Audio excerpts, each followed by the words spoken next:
Sebuah kisah kali ini diambil dari Twitter yang ditulis oleh akun @tanyademit yang berjudul "Ketika Syarat Tumbal Tidak Terpenuhi". Untuk lanjut ke ceritanya, jangan lupa tekan dulu tombol like, share, dan subscribe channel ini agar tidak ketinggalan cerita-cerita lainnya. Kita lanjut ke alur ceritanya. Ketika syarat tumbal tidak terpenuhi. Suatu perjanjian yang selalu berhubungan dengan para makhluk gaib yang selama ini berada di sekitar kita tanpa kita sadari. Selalu menimbulkan risiko dan akan disesali oleh seseorang yang melakukan perjanjian itu semasa hidupnya. Terutama perjanjian-perjanjian yang mewajibkan para manusia untuk mengirimkan tumbal kepada mereka sebagai syarat bahwa derajat mereka lebih tinggi dan para manusia tersebut tunduk kepada mereka sebagai seseorang yang lemah dan butuh bantuan mereka dalam hidupnya. Mereka akan mengabulkan apapun mau itu, kekayaan, kejayaan, ataupun keilmuan. Semua keinginan manusia akan terkabul secara instan, asal mereka harus diagungkan layaknya dewa, dengan persembahan-persembahan yang harus mereka berikan kepada makhluk itu di malam-malam tertentu. Itulah yang terjadi dengan manusia yang sudah rapuh dan putus asa dalam hidupnya, atau para manusia yang iri atas pencapaian manusia lain sehingga ingin membalasnya dengan cara yang sangat kotor dan tidak beradab. Banyak dari mereka yang akhirnya benar-benar kaya, mempunyai istri yang cantik jelita, karir yang bagus hingga di puncak. Bahkan dihormati banyak orang dan mempunyai keilmuan yang memenuhi di kalangan manusia.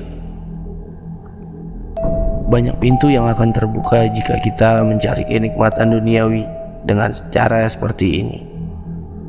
Tentunya banyak pula persyaratan dan perjanjian yang berbeda di setiap ritualnya, yang mau tidak mau harus mereka penuhi. Meskipun semakin lama persyaratan yang harus mereka penuhi akan semakin berat. Pak Budi adalah salah satunya. Kini dia sedang berkeliling kota untuk mencari salah satu hewan penting yang harus dia sembelih sebelum malam tiba. Tubuhnya yang gemuk terlihat berlari dengan tergesa-gesa mencari ke pasar ternak yang kini tak jauh dari parkiran tempatnya dia menyimpan mobil. "Pak, mau cari kambing," kata pedagang yang mencoba memanggil Pak Budi yang masih terlihat berlari memasuki pasar tersebut.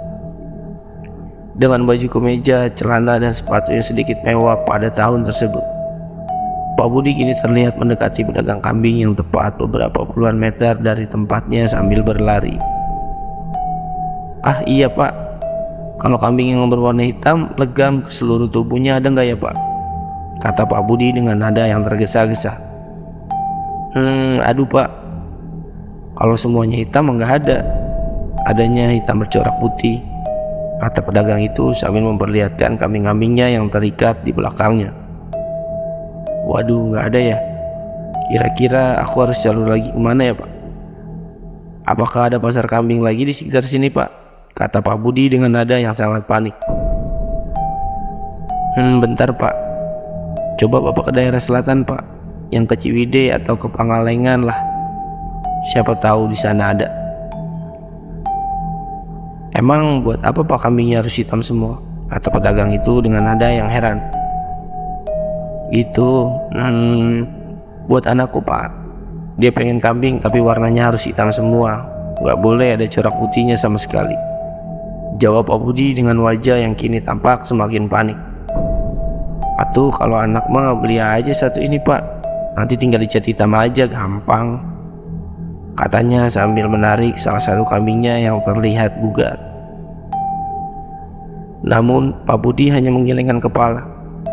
Dia hanya berterima kasih sekaligus meminta maaf kepada pedagang itu karena apa yang dia cari tidak ada di sana. Dan dengan tergesa-gesa dia kembali ke mobilnya yang terparkir di parkiran yang tak jauh dari pasar itu. Sebuah mobil Toyota Starlet XL yang tergolong mewah pada zaman itu. Terlihat sangat berbeda dengan mobil-mobil lain yang terparkir di parkiran tersebut. Mobil kecil yang cocok digunakan oleh eksekutif muda seperti Pak Budi ini menjadi idaman para pekerja kantoran yang sedang meniti karir di suatu perusahaan. Dengan mobil yang berwarna merah dan corak garis putih di sekitar bodinya, membuat mobil itu tampak menawan.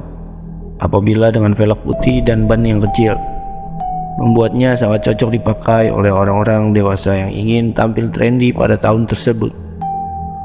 Brum brum, Pak Budi tampak buru-buru. Dia langsung menancapkan gasnya ke arah selatan kota Bandung. Terdengar suara ayam yang berkokok di bagasi belakangnya.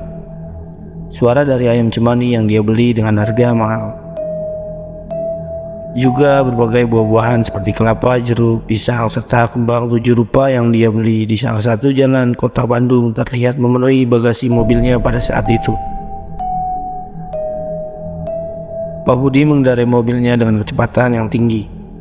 Jalanan yang masih sepi dan lenggang membuatnya bisa menyalip beberapa kendaraan sekaligus di depannya. Beberapa kali Pak Budi melihat jam tangannya, sebuah jam tangan Rolex mewah berwarna kuning kemasan dengan berlian yang berkilau di setiap ujungnya. Namun wajahnya terlihat sangat pucat. Keringatnya kini kian membanjiri tubuhnya yang agak gemuk di dalam mobil. Pak Budi adalah salah satu kepala dari satu pabrik produksi kain di Bandung Timur. Pabrik yang awalnya hanyalah pabrik kecil. Hanya dalam waktu 2 tahun, pabrik itu menjadi pabrik yang besar dengan produksi yang berkali-kali lipat dari sebelumnya. Bukan tanpa sebab, di balik suksesnya pabrik itu ada sosok Pak Budi yang ikut membesarkan pabrik tersebut. Entah mengapa dia selalu berhasil membujuk kliennya agar bisa bekerja sama dengan pabrik di tempatnya dia bekerja. Dan itu adalah salah satu pencapaian Pak Budi yang cemerlang. Auranya sebagai pemimpin terpancar jelas, dengan kewibawaan yang membuat siapapun akan menghormatinya. Dia terkenal baik di kalangan para pekerja, apalagi statusnya yang tinggi tidak membuat dirinya angkuh dan sombong. Hidupnya sederhana. Dia sering ikut makan bareng bersama para karyawan di ruangan belakang.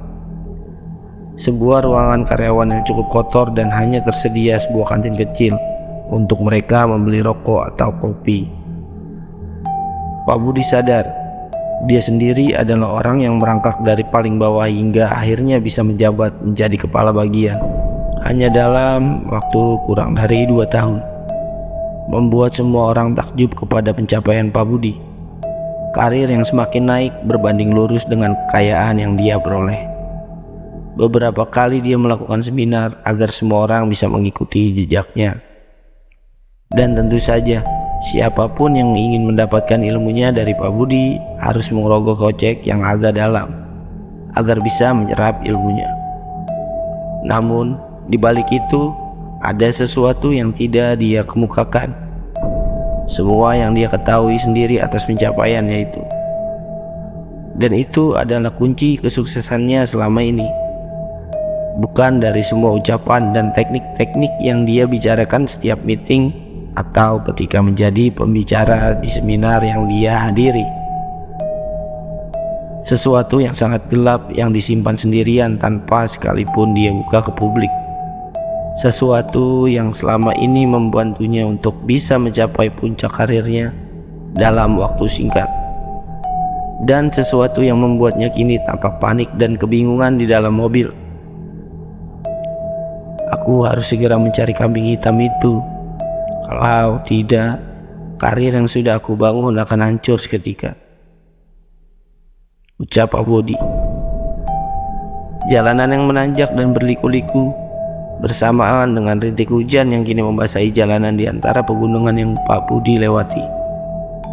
Sudah hampir 1,5 jam Pak Budi berkeliling di daerah selatan kota Bandung, berusaha mencari kambing berwarna hitam pekat yang tak kunjung ditemukan saat itu. Suara dari deru mesin yang terdengar kencang dengan roda yang menggerus jalanan dengan genangan air yang turun ke jalan pada sore itu membuat mobil dikendarai Pak Budi melaju sangat kencang di jalanan yang berliku di selatan kota Bandung. Aku harus kemana lagi mencarinya, kata Pak Budi. Kedua tangannya memegang setir mobil dengan lihainya. Jalanan yang sangat lenggang ketika masuk ke perkampungan membuat Pak Budi bebas menjalankan mobil tersebut dengan sekencang-kencangnya. Apalagi dengan air hujan yang turun dengan sangat deras bersamaan dengan langit sore yang sangat gelap, hingga menutupi matahari sore yang ingin menyinari Pak Budi dengan sinarnya yang hangat. Wajahnya tidak karuan. Baju kemeja mewah yang dia pakai kini dia lepas dan hanya menyisakan kaos oblong berwarna putih yang kini dia kenakan. Rasa cemas kini terlihat dengan jelas. Beberapa kali dia melihat jam tangan mewahnya karena merasa waktu terbuang percuma. Pak Budi tampak putus asa karena dia tidak menyangka apa yang dia bangun secara beberapa tahun ini kini menimbulkan bencana. Mengingat masih ada sesuatu yang masih belum dia penuhi sebagai syarat yang harus dia berikan di tahun ini. Dan apabila itu gagal, dia khawatir semua yang dia bangun akan sirna sepenuhnya. Dan Pak Budi akan kembali menjadi orang biasa tanpa keistimewaan yang seperti dia rasakan sekarang. Waktu terus berlalu. Awan mendung yang memuntahkan air hujan yang turun dengan sangat deras tampaknya tidak berhenti hingga malam. Pak Budi yang dari tadi siang berkeliling dengan mobil kecilnya kini tampak lesu. Mobilnya terparkir dalam salah satu rumah makan di daerah pariwisata di selatan kota Bandung. Tempat wisata yang menjadi primadona bagi siapa saja yang berkunjung ke Bandung pada saat itu. 2 ayam bakar, 2 teh manis, beberapa bungkus makanan ringan, juga 2 kopi hitam terlihat di atas meja. Sungguh aneh memang. Pak Budi hanya makan sendiri, namun dia memesan semuanya dalam 2 porsi. Terlihat Pak Budi dengan lahapnya memakan ayam bakar beserta lalapan dan nasi yang memenuhi piring yang dia sajikan. Rasa cemas dan khawatir yang dia rasakan tadi siang kini membuat dirinya lapar. Dalam beberapa kali gigitan, dia memakan semua makanan yang ada di depannya sangat cepat. Saking cepatnya, dia beberapa kali tersendak dan meminum teh hangat yang dia pesan sebelumnya.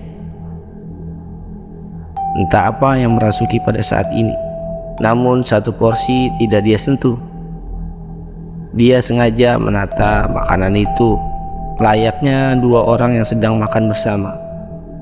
Bahkan dia juga menyiapkan kursi kosong yang dia bawa di meja sebelah untuk disimpan di depannya. Tidak ada perasaan takut, khawatir akan orang-orang yang melihatnya makan. Dia melahap makanan itu seperti kesurupan.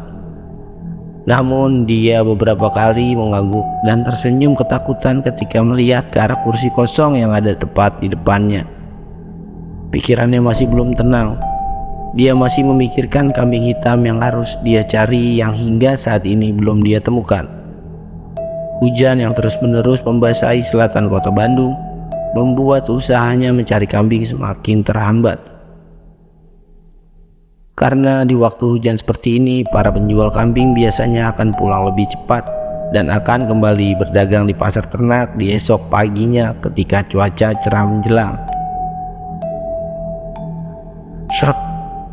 Tiba-tiba, piring yang berisi ayam bakar yang berada di dekat kursi kosong tiba-tiba bergerak secara perlahan ke depan Pak Budi.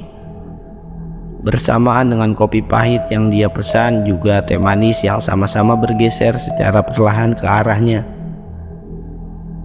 Pak Budi tampak tidak takut akan hal itu. Seperti sudah terbiasa dengan kejadian yang seperti itu. Pak Budi hanya mengangguk dan mengambil makanan yang kini mendekatinya. Makanan yang sudah siap dia santap kini habis tak tersisa, menyisakan makanan yang tidak bergerak ke arahnya dengan kondisi utuh di atas meja. Mulut Pak Budi terbuka lebar. Ayam bakar yang tampak lezat itu dia makan dengan beberapa kali suapan. Namun ekspresi kini tampak berbeda. Mulutnya tidak mengunyah dengan lahap seperti ayam bakar yang sebelumnya dia habiskan. Dia seperti terpaksa ketika memakan makanan itu, karena rasanya kini terasa hambar. Tidak ada rasa daging ayam dengan kecap manis yang memenuhi lidahnya kini.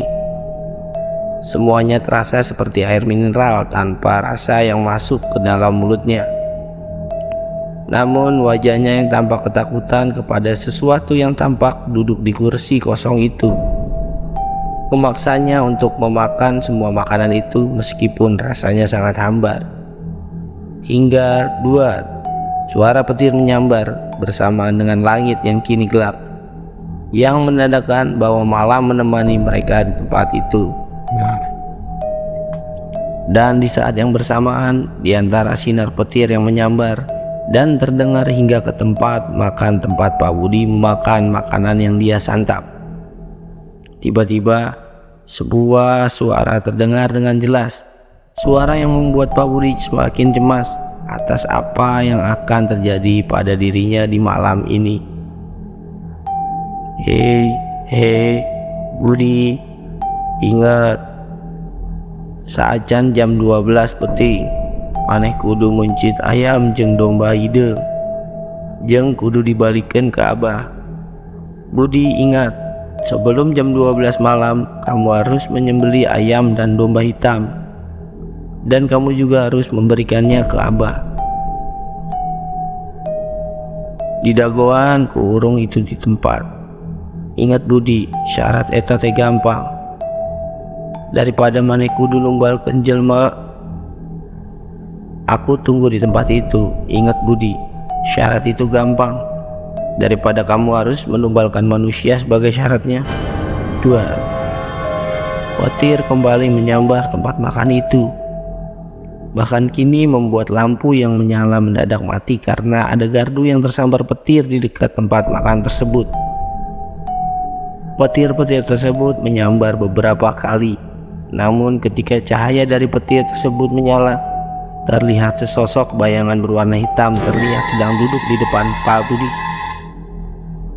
Dengan kaki yang diangkat ke atas dan tangan yang disimpan di lutut bayangan tersebut,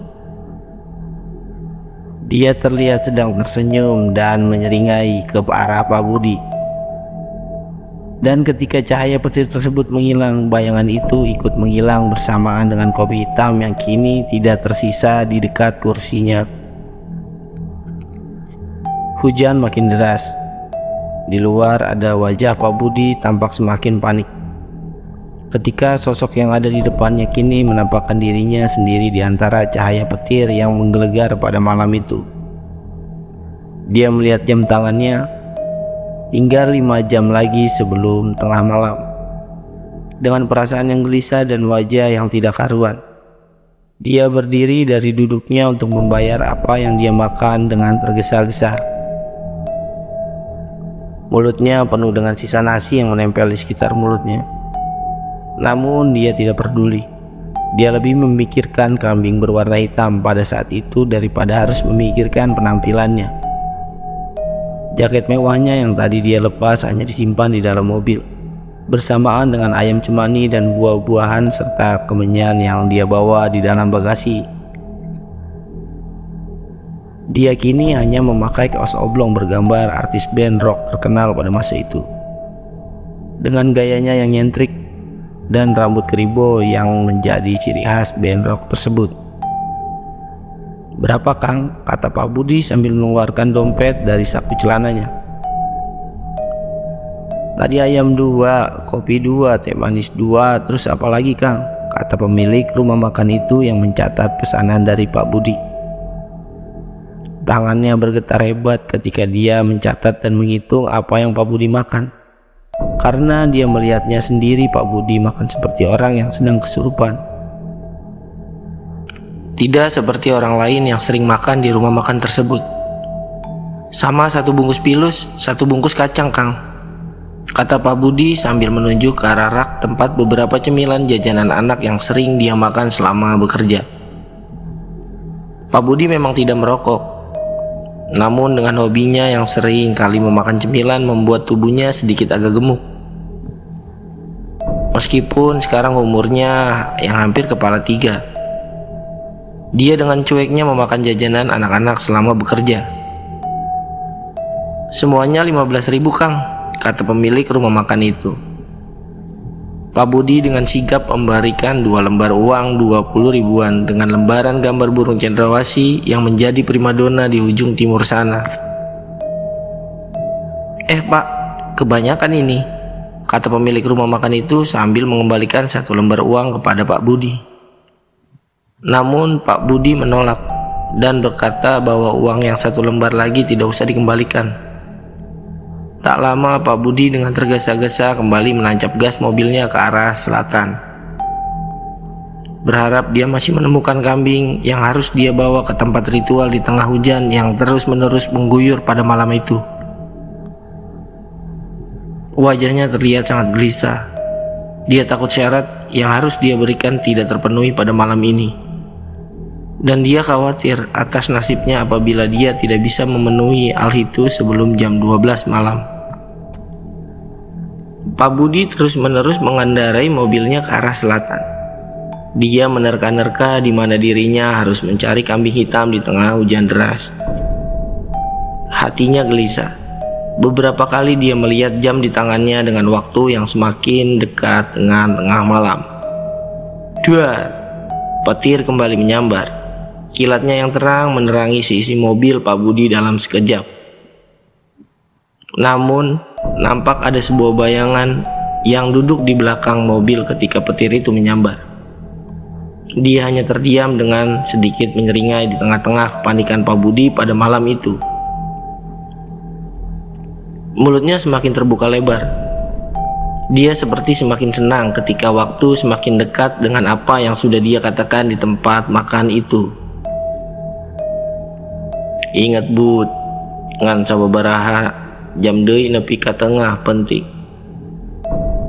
Omat syarat kabeh kudu aya. Ingat Bud, hanya beberapa jam lagi sampai ke tengah malam. Ingat, syarat semua harus ada." Bayangan itu kembali berbisik ke arah Pak Budi yang berada di belakang kemudi. Tubuhnya tiba-tiba bergetar hebat ketika dia mendengar suara tersebut dari belakang. Pak Budi hanya membalasnya dengan anggukan. Dia terlalu takut untuk menoleh ke belakang dan menjawab apa yang dia katakan. Tak lama Pak Budi pun berhenti, tepatnya di sebuah pom bensin untuk mengisi bensin mobilnya pada saat itu. Mobil yang melaju dari tadi siang membuat bensinnya habis dan harus terisi kembali. Pak Budi turun dari mobil dengan tergesa-gesa. Dia meminta mobil yang dia tumpangi terisi penuh agar dia bisa kembali mencari kambing yang menjadi syarat terakhir yang belum dia penuhi pada malam ini. Sesekali dia melihat jam dinding yang menempel di sebuah bangunan di dekat pom bensin.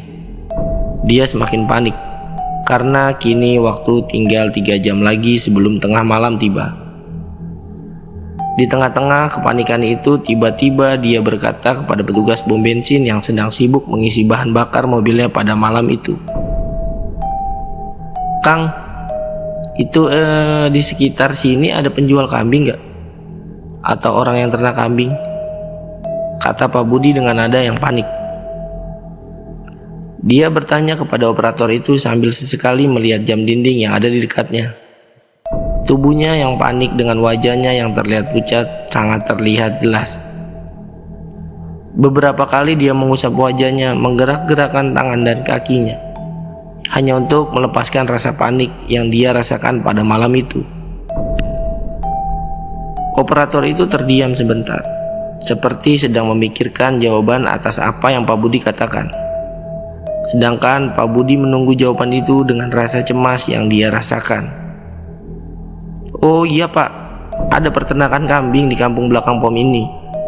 Bapak tinggal masuk ke gang sebelah pom yang tembus ke sawah. Nanti sekitar 200 meter ada sebuah kampung kecil di sana. Tanyain aja ke rumah Mang Duleh.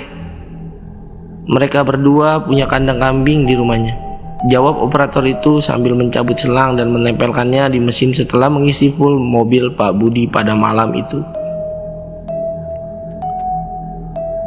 Mendengar jawaban tersebut, Pak Budi seperti sedikit lega. Dia sedikit menghela nafas dan berterima kasih kepada operator tersebut.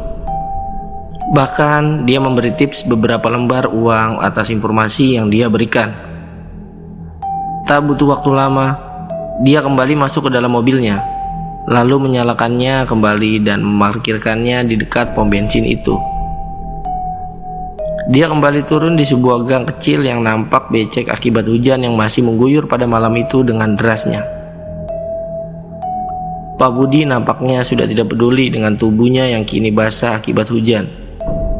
Dia berlari masuk ke dalam gang itu dan berharap dia menemukan apa yang dia cari selama ini. Rasa takut akan persyaratan yang tidak terpenuhi lebih menakutkan daripada sakit akibat hujan yang terus-terusan turun tanpa henti hingga malam tiba. Air yang menggenang di sepanjang gang kini membasahi sepatu Pak Budi. Dia terlihat basah kuyup akibat hujan. Pak Budi berlari melewati persawahan di belakang pom bensin tersebut. Tidak ada kewibawaan yang terpencar sekarang. Tidak ada aura yang membuat orang lain bisa menghormatinya. Semuanya seperti luntur di dera hujan.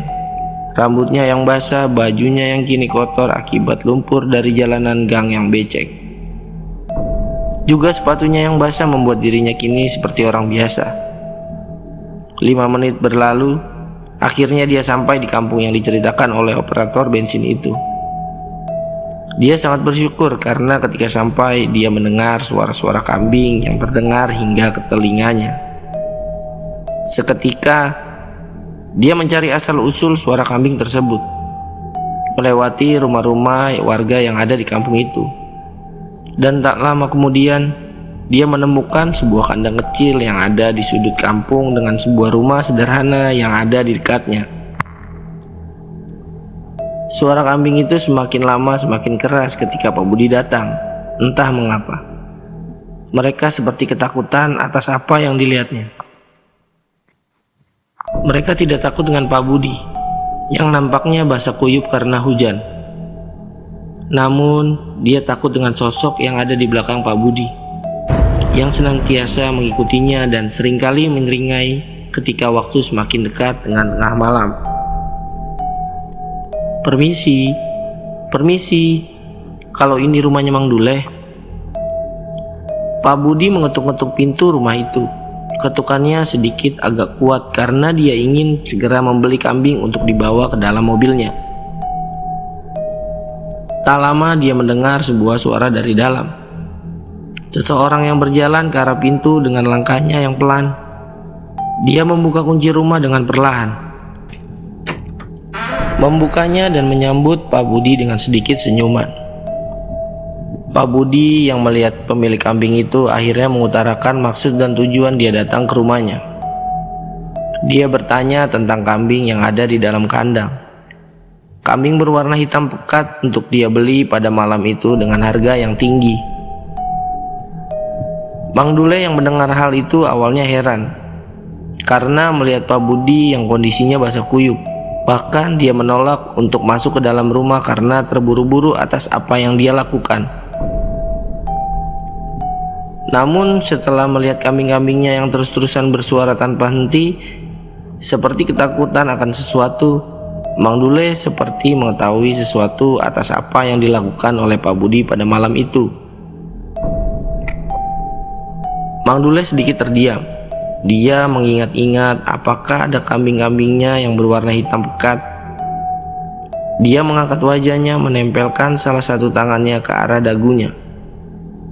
Lalu tak lama dia kembali berkata, "Pak," katanya dengan nada pelan, "mendingan Bapak miliaran nyarira kambing nak kelebet. Engke lamun aya anu cocok nembe ka deui. Mendingan Bapak nyari sendiri kambingnya ke dalam. Kalau ada yang cocok baru kembali lagi ke sini." Pak Budi langsung mengangguk ketika mendengar jawaban itu. Waktu itu semakin lama semakin dekat dengan tengah malam membuatnya langsung berlari ke arah kandang kambing itu. Kotor, bau juga basah, akibatnya hujan tidak diperdulikan. Dia masuk ke dalam dan mencari-cari kambing yang ada di sana. Namun setelah mencarinya dengan seksama, Dia tidak menemukan satupun kambing yang berwarna hitam. Yang ada hanyalah kambing berwarna putih bercorak hitam, atau kambing berwarna hitam dengan corak yang putih di bagian kepala. Pak Budi terdiam. Dia seperti putus asa atas apa yang sedang dia lakukan. Apalagi waktu kini tinggal beberapa jam lagi sebelum jam 12 tiba. Otaknya berputar dengan cepat. Dia berpikir akan sesuatu yang tidak terpikirkan olehnya pada saat itu. Seketika dia mengambil satu kambing yang berwarna hitam dengan corak putih di bagian kepala, membawanya secara perlahan turun dari kandang dan pergi menemui Mang Dulo yang menunggu di depan rumahnya. "Mang, aku akan membawa yang ini saja. Berapa harganya?" Mang Dule hanya terdiam. Tatapannya terlihat sangat tajam. Dia seperti memandangi Pak Budi. Namun apa yang dia lihat bukan sosok Pak Budi yang membawa kambing itu, namun sosok di belakangnya yang kini membuka mulutnya dengan lebar, dengan gigi taringnya yang panjang seperti tertawa melihat apa yang Pak Budi lakukan. Dia seperti merasakan firasat yang buruk ketika Pak Budi membawa kambing itu, sehingga membuat Mang Dulo mengelas nafas panjang. Tak lama Mang Dulo kembali berkata dengan pelan kepada Pak Budi pada saat "Tenan naon, sawios, candak wenyak, tekeda bayar." "Tidak apa-apa, bawa saja, gak perlu dibayar." Hal itu tentu saja membuat Pak Budi heran. Kenapa Mang Dule tiba-tiba memberikan kambingnya tanpa harus dibayar sepeser pun? Apalagi harga kambing itu tidaklah murah. Namun Mang Dule langsung memberikannya tanpa memberitahu harganya. "Enggak, ini berapa Pak harganya? Masa tiba-tiba Mang memberikan begitu saja?" kata Pak Budi dengan nada yang heran. Namun Mang Dule kembali menggelengkan kepala. Bahkan kini dia mengangkat tangannya untuk menolak uang yang akan Pak Budi berikan atas kambingnya yang dibawa. "Teu kedah, candak we. Sanes tadi bapak teh buru-buru." "Gak usah, bawa aja. Bukannya bapak itu buru-buru," katanya sambil mengangkat kedua tangannya. "Nu pasti Mang mah ngan ngingetan. Cing selamat banyak." "Yang pasti Mang hanya mengingatkan semoga kamu selamat." Mang Dule tiba-tiba berdiri. Dia kembali masuk ke dalam rumah dan menutup pintu rumah dengan rapat. Bahkan dia mengunci pintunya dan mematikan lampu rumahnya. Hal itu membuat Pak Budi heran atas sikap Mang Dule pada malam itu. Namun beberapa menit dia terdiam di rumah Mang Dule, dia baru sadar bahwa dia harus segera melakukan sebelum tengah malam. Sehingga dia kembali berlari membawa kambing itu melewati persawahan yang luas hingga sampai ke tempat mobil parkirnya. Dengan tergesa-gesa dia membuka bagasi mobilnya, seperti sedang mencari sesuatu di antara tumpukan sesajen yang sudah dia persiapkan. Dia menyingkirkan sesajen itu dan membuka sebuah kotak peralatan yang ada di dekat kursi belakang. Syukurlah, sepertinya isinya masih ada. Pak Budi mengambil sebuah kaleng pilok berwarna hitam yang ada di dalam dus mobilnya. Pikirannya sudah sangat kacau, sehingga dia melakukan segala cara agar persyaratan untuk ritual pada malam ini harus terkumpul semua. Entah apa yang ada di dalam pikirannya. Corak putih yang ada di kepala kambing itu dia tutupi dengan pilok berwarna hitam. Dia sengaja melakukan hal tersebut agar kambing yang dia bawa dari Mang Dule kini menjadi warna hitam pekat, seperti sebuah persyaratan yang harus dia lengkapi pada malam itu. Cat pilok yang berisi setengahnya disemprotkan semuanya ke arah kepala kambing yang ada di dekatnya, membuatnya menjadi hitam pekat sesuai dengan badannya yang berwarna hitam. Rasanya sedikit lega, karena kini semua persyaratan yang ada sudah dia penuhi sekarang. Kini yang tersisa adalah ritual, sebuah ritual persembahan kepada makhluk yang sudah melakukan perjanjian dengannya. sehingga membuat dirinya bisa sukses seperti ini dalam waktu 2 tahun saja. Hujan yang terus mengguyur dari sore rupanya belum berhenti. Waktu sudah menunjukkan jam 11.30. Namun belum ada tanda-tanda bahwa hujan akan segera berhenti. Udara dingin semakin menusuk. Juga dengan suasana yang mencekam, kini Pak Budi rasakan di sebuah hutan di selatan kota Bandung. Sebuah tempat yang sering didatangi oleh orang-orang yang ingin melakukan jalan pintas dalam hidupnya. Seperti yang kini sedang Pak Budi lakukan di tempat ini, dia mengeluarkan semua persyaratan ritual yang harus dia jalani sebelum jam 12 malam pada malam ini. Buah-buahan, ayam cemani, kambing yang tadi dia beli, dia bawa semua ke tempat itu. Tidak ada kuncen ataupun orang yang menemaninya. Dia lakukan sendiri di tengah hutan yang masih mengguyur tempat tersebut. Tubuhnya semakin basah kuyup diterpa hujan. Namun tampaknya dia tidak peduli. Karena ini adalah sesuatu yang harus dia lakukan agar karirnya terus berkembang dari tahun ke tahun. Dar! Suara petir kembali menyambar. Hutan yang lebat itu kini terlihat jelas. Tak jauh dari tubuh Pak Budi yang kini sedang sibuk menata buah-buahan di sebuah nampan kuningan. Ada sebuah altar kecil yang terbuat dari batu yang sudah berlumut. Altar kecil itu seperti sebuah tangga yang penuh dengan sesajen di sekelilingnya. Dupa-dupa yang awalnya menyala kini basahi oleh hujan. Juga sesajen-sesajen busuk kini meninggalkan bau yang tak sedap dan tak enak untuk dilihat oleh mata. Tapi itulah yang para manusia lakukan. Saking banyaknya orang yang putus asa dan menyerah dalam hidupnya, mereka rela menjual dirinya dan menjadi pelayan bagi penghuni altar ini.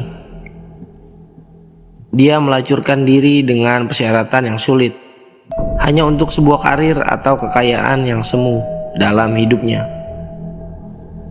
Begitu pula dengan Pak Budi.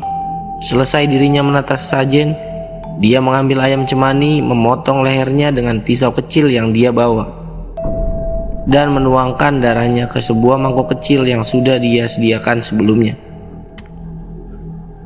Darah dari ayam cemani itu dia tampung di sana, bersamaan dengan air hujan yang masih mengguyur tempat itu dengan derasnya. Tubuhnya menggigil, giginya digertakkan karena saking dinginnya hawa yang ada di sekitar hutan tersebut.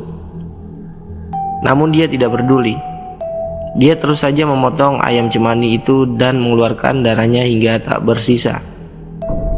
Sekarang tinggal kambingnya, kata Pak Budi, yang tangannya kini berlumuran darah. Duar! Suara petir itu menyambar dengan kerasnya. Bahkan kali ini membuat pepohonan tinggi yang ada di sekitar bergetar sehingga membuat daun-daun yang ada di atas sana berjatuhan ke arah Pak Budi pada saat itu. Dia berjalan mendekati kambing yang sudah dia beli di dekat pom bensin. Kambing yang sebenarnya tidak sesuai dengan persyaratan yang harus dia siapkan. Namun dia mengakalinya sehingga seluruh tubuhnya kini menjadi hitam pekat. Kambing itu seperti panik. Dia menggerak-gerakkan tubuhnya seperti ingin melepaskan ikatannya. Matanya melirik ke kiri dan ke kanan, seperti sedang melihat sesuatu yang muncul di antara pepohonan yang gelap itu. Tentu saja, hal itu tidak disadari oleh Pak Budi, atau mungkin lebih tidak peduli dengan apa yang sedang mengawasinya. Mata-mata merah yang menyala secara perlahan-lahan muncul di sela-sela pepohonan, mengawasi Pak Budi dari kejauhan. Mereka tersenyum, mereka menyeringai. Karena ada manusia bodoh yang kini muncul di depan mereka dan menyerahkan sesuatu sebagai sesembahan bagi mereka semua yang ada di sana. Pisau yang masih berlumuran darah ayam seketika dia tancapkan ke arah leher kambing itu. Matanya melotot tajam. Dia ingin segera mengakhiri ritual dan segera pergi dari tempat ini dengan segera. Darah yang keluar dari kambing itu dia tampung kembali ke sebuah bejana kuningan yang sudah dia siapkan. Dia mengeluarkan seluruh tenaganya agar bisa membunuh kambing itu dengan tubuhnya yang sedikit gemuk.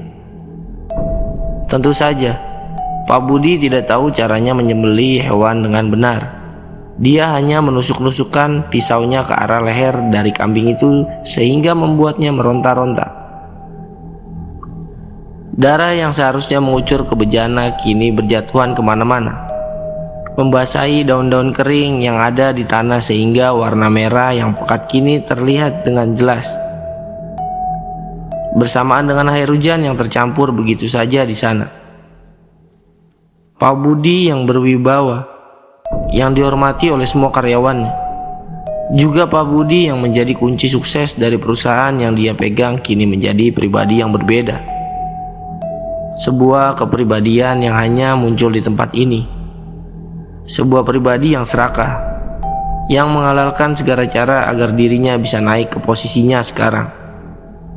Tentunya dengan bantuan makhluk yang sudah melakukan perjanjian dengannya.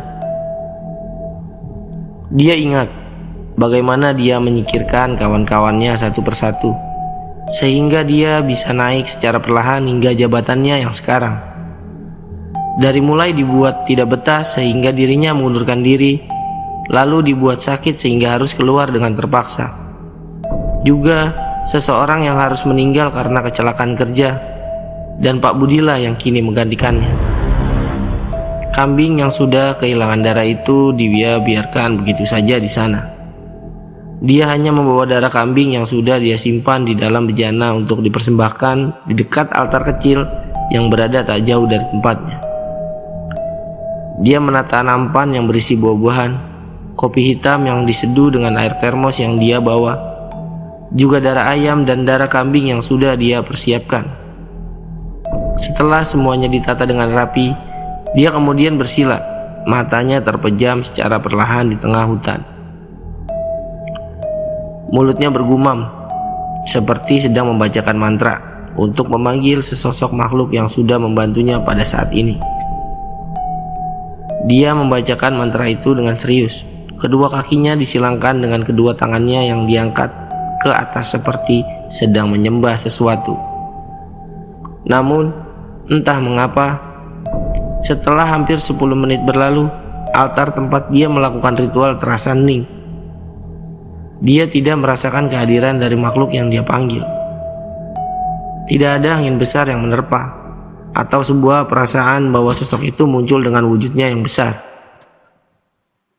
Yang ada hanyalah sebuah bayangan yang setiap hari mengikutinya di belakang sana, berdiri menatapnya dari kejauhan dengan mata-mata merah yang menyala di balik pepohonan yang gelap gulita. Pak Budi nampak heran. Dia terus-terusan bergumam tanpa henti hingga tak terasa waktu sudah melewati tengah malam. Apalagi kini hujan sudah mulai berhenti secara perlahan, menyisakan angin dingin yang membuat tubuh Pak Budi bergedik kedinginan. Pak Budi menyangka bahwa ritualnya sudah selesai. Buktinya hujan yang begitu derasnya kini sudah terhenti secara perlahan ketika dia membacakan mantranya.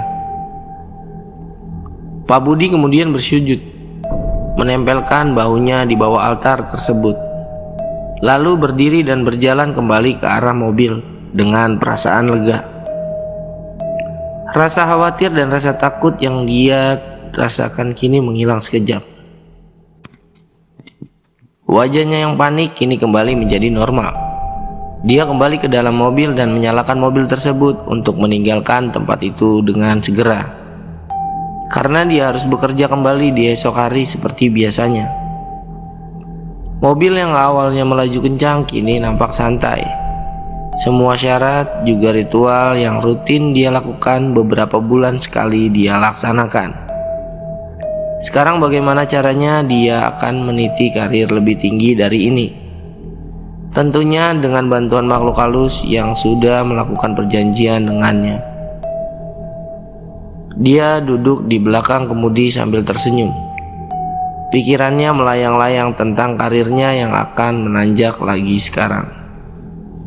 Namun di tengah-tengah lamunannya itu, tiba-tiba mobil Pak Budi mendadak berhenti. ketika dia melihat sosok bayangan yang selalu mengikutinya muncul di tengah-tengah jalan. Bayangan hitam yang selalu membantunya itu kini terlihat tertawa, membuka mulutnya dengan lebar sehingga gigi taringnya terbuka lebar. Di belakang bayangan hitam itu, ada bayangan lain yang lebih besar muncul. Bayangan yang tingginya melebihi tinggi Pak Budi, bahkan melebihi mobil yang sedang dia kendarai sekarang. Dia adalah sosok yang Pak Budi panggil. Sosok yang seharusnya muncul di altar ketika Pak Budi membacakan mantra. Tentu saja, Pak Budi keheranan atas apa yang dia lihat. Kenapa kedua makhluk itu tiba-tiba muncul dan menghalangi mobilnya untuk melaju meninggalkan tempat ini dengan segera. Apalagi bayangan yang sering muncul di belakangnya dan kini muncul di depan mobilnya.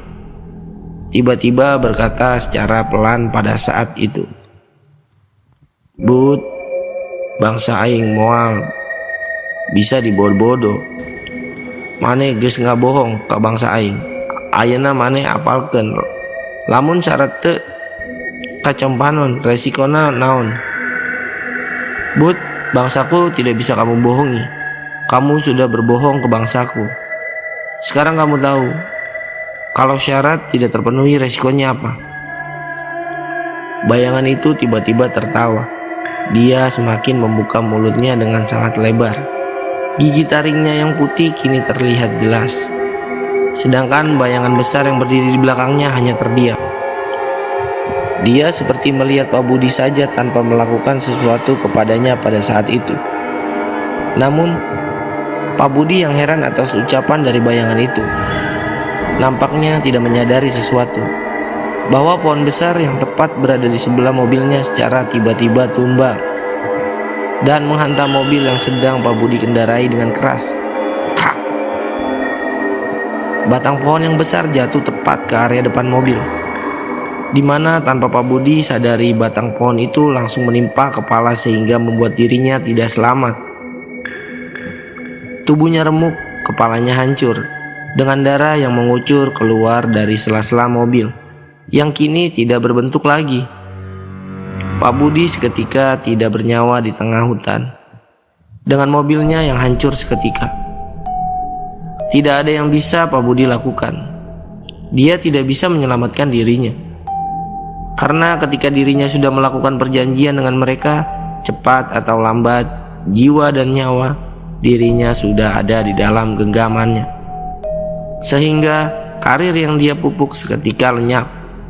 Kekayaan yang dia kumpulkan kini tidak berguna setelah tubuhnya tidak bernyawa lagi. Tubuh Pak Budi yang hancur tertimpa pohon besar itu akhirnya diketahui oleh warga sekitar ketika pagi tiba. Tepatnya ketika para warga yang melintas ke sana menemukan mobil Pak Budi yang tidak berbentuk, sehingga para warga bisa segera mengevakuasi tubuh Pak Budi dengan segera. Namun di balik itu, jiwa Pak Budi nampaknya tidak bisa diselamatkan. Meskipun tubuhnya sudah dibawa pulang untuk dikuburkan, namun jiwanya masih terjebak di sana, menjadi budak daripada makhluk yang tinggal di hutan itu, dengan siksaan yang amat perih dari mereka. Dan itu adalah konsekuensi yang harus mereka dapatkan apabila mereka melakukan perjanjian dengan para makhluk yang mereka sembah atas sebuah jabatan semu yang mereka dapatkan dari hidupnya. Oke teman-teman, sekian saya sampaikan dari kisah ini. Semoga yang saya sampaikan dari kisah ini dapat pembelajaran untuk kita semua. Dan untuk teman-teman yang baru bergabung, jangan lupa like, share, dan subscribe channel ini agar channel ini bisa terus berkembang. Nantikan kisah-kisah berikutnya tetap di channel Radio Misteri.